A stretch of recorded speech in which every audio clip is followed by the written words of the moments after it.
Welcome everybody to this talk.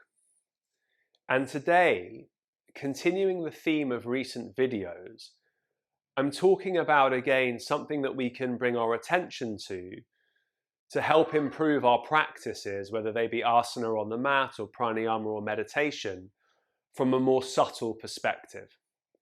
And the reason that I'm bringing this up is because I've noticed that in recent times with students in group classes and also students that I'm working with one-to-one, that one of the barriers to them experiencing a deepening of connection to their practice and thus a deepening of connection to that which lies within is because of the thoughts that are racing through or passing through the mind when we try to practice.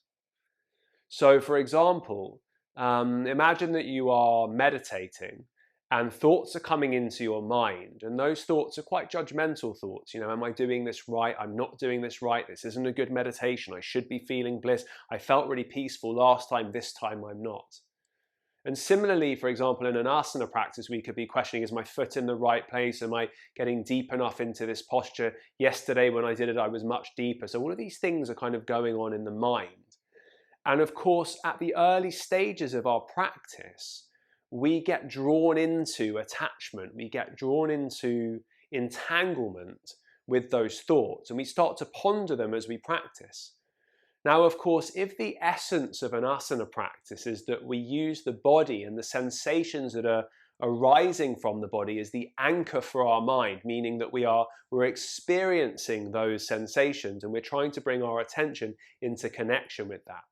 So if the thoughts are coming in and we suddenly start gravitating our attention towards those thoughts, what that means is that we are losing our connection to the present moment and we are losing our connection to our practice.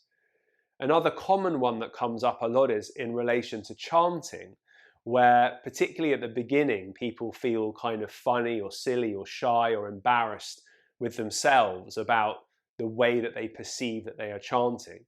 And so often they report that they didn't really enjoy the chanting because they were thinking that they felt silly or they were thinking that they weren't particularly good at it. So what I'm trying to advise students and what I practice in my own mat practice, meditation practice, breath practice, is to be able to notice when thoughts of judgment arise, and more broadly speaking, thoughts of any nature actually, and to let them go as quickly as I can, as gently as I can, so that I can return to the connection to the sensations of the body, connecting to the sensations of the breath. And the sensations of the breath and the sensations of the body are only available in the present moment. You can't think about them once they've gone, because that then becomes something that's in the past, and you can't anticipate what they're going to feel like, because again, that means you're in the future. So the sensations of the breath and the sensations of the body are our portal, the gateway into presence. And because we spend so much time in our lives distracted by our thoughts, it means that whatever we're doing and whatever we're experiencing, we're really kind of like dancing on the surface of the experience, which is why so many report in modern times, so many people report in modern times, that they don't feel satisfied and they don't feel content.